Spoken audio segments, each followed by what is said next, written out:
สบายดีมื้อนี้เราจะมาแนะนำสถานที่ท่องเที่ยวอีกแห่งหนึ่งของ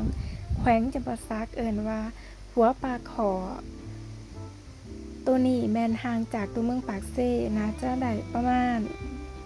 มาณ10 ลักตีบ่ประมาณนั้นแหละเนาะก็ตัวนี้ไปก็บ่แน่ใจมันก็คือจังว่าขี่รถไปคราวนึงก็ฮอดแล้ว ไปทาง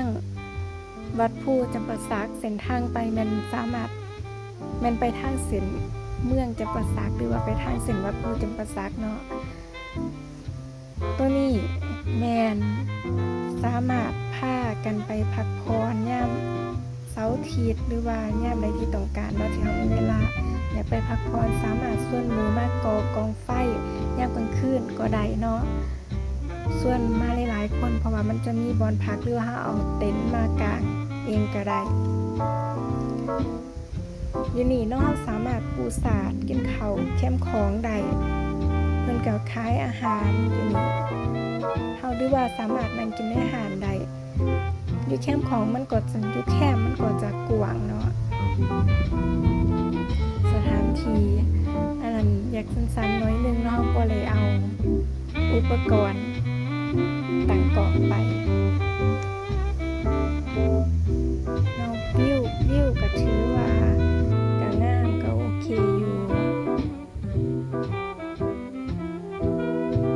แต่อากาศดียามแล้งไปสูดอากาศสดอากาศปลอดสารพิษอยู่นั่นเนาะสามารถนั่งปูสาดเขาจะมานั่งในกับปูสาดกินอาหารโอ้ลมกันพักผ่อนชมวิวผู้ใดเนาะได้มาลินจำปาสักก็ลองไปเบิ่งอยู่หัวปากขอยามแล้งก็อากาศดีจะมีทางหน้าจะมีทุ่งนาเขียวอุทุม